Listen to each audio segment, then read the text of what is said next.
So samahan nyo ako guys, papagupit tayo ngayon kasi mahaba na yung buhok natin tsaka balbas. For today's video pala nagpagupit ako sa ate ko kasi yun nga, medyo mahaba na yung ano natin, buhok. Kung maraming nagtataka na iba, ba't ako nagpapagupit, ikalbo na naman ako, kailangan kasi pangit na tignan pag mahaba na. Siya nga pala, nagluluto din kami ng ulam. Yun pala yung dinuguan. Habang nagugupit ako, nagluluto kami ng dinuguan para paninda namin mamaya.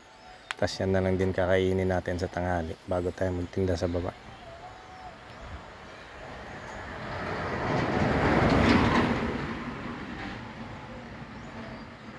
So yan, sa part na yan, tinuloy ko na lang yung paggugupit kasi hindi nagupitan na maayos ng kapatid ko. Buhat ng natatakot siya baka masugatan daw ako. Sabi ko sa kanya, hindi naman nakakasugat pag razor yung gamit mo. Kahit idiin mo pa yan, walang mangyayari sa'yo, hindi ka masusugatan. So pinatuloy ko na lang para pagkatapos ihitin ko na lang para malinis tignan. Tapos pag naluto na yung dinuguan, samahan niyo ako, kain tayo, manananghalian muna ako bago ako pupunta sa baba.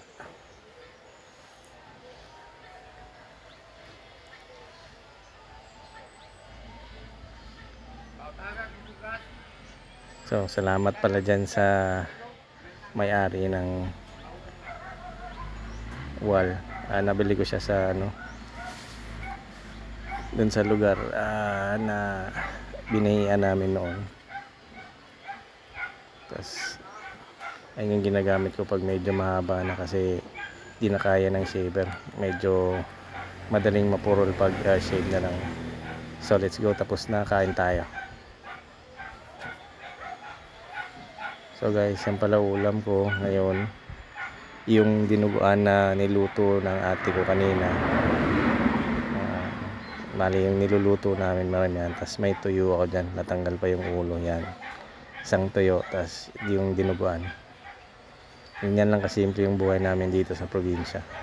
So nga pala, nagugas na rin ako ng kamay at nagdasal na rin para ako off cam. Pasensya na kayo, medyo maingay na konti kasi nandito lang ako sa tabing daan, nagvo-voice over ngayon. Siyempre nagbabantay ako sa paninda namin dito sa Parisan, kaya wala akong magawa ngayon kasi wala namang nakain. Hindi na masyadong madaming kumakain ngayon pag ganitong oras. Sa tanghali lang, alas 12, alauna, tas balik na sa mga alas 3 pa alas 5. So kain tayo guys, samahan niyo ako.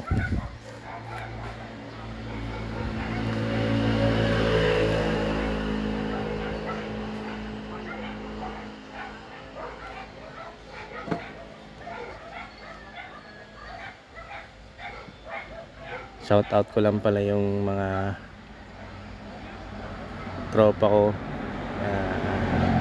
solid supporters ko, Boss Ramil, si Boss Jason Kando, yung mga tropa at kaibigan ko dito sa Bohol, sa mga laging nanonood at tumatangkilik sa atin na walang sawang nagbibigay oras at minuto sa bawat videos na ina-upload natin. Maraming salamat sa inyong lahat.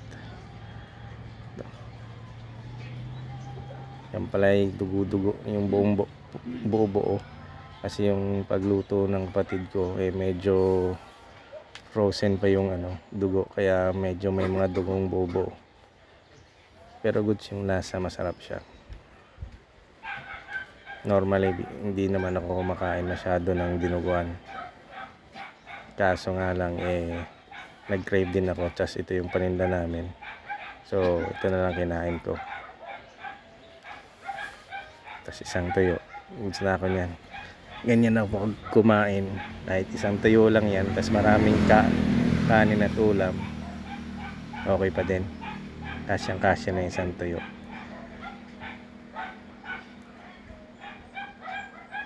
Endings pa rin tayo dyan. Naming aso dito sa malapit sa amin, kaya medyo maingay. Pasensya na kayo. Daanan din kasi ng mga sasakyan, mga motor, yun na, medyo maingay, kaya pasensya na kayo. Sana hindi tayo maka-copyright dito.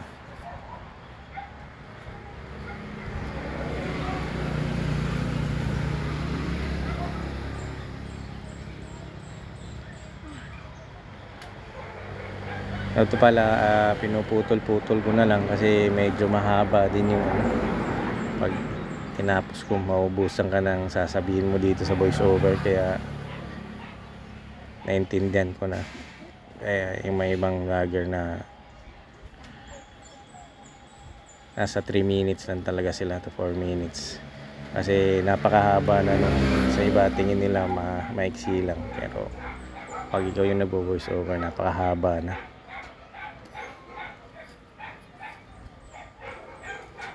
So yan guys, salamat sa inyong panonood. Medyo nawalan na ako ng tawag dito, yung palaging nag-upload araw-araw kasi medyo na busy. So tatry ko na lang na mag-content na araw-araw anong lulutuin namin at anong kakainin ko. Yun na lang muna yung video ko. Tapos update ko na lang kayo kung anong mga kaganapan dito sa Bohol, sa weather natin at mga balita. So at the moment, palaging mainit dito ngayon at ng summer, tas mag-El Nino. Pero okay lang naman dito sa lahat ng mga nasa labas, mga OFW. Shout out sa inyong lahat, nabuhay kayo hanggat gusto nyo. So busog na ako dyan. Salamat sa inyong panonood at see you sa susunod nating videos. God bless sa inyong lahat.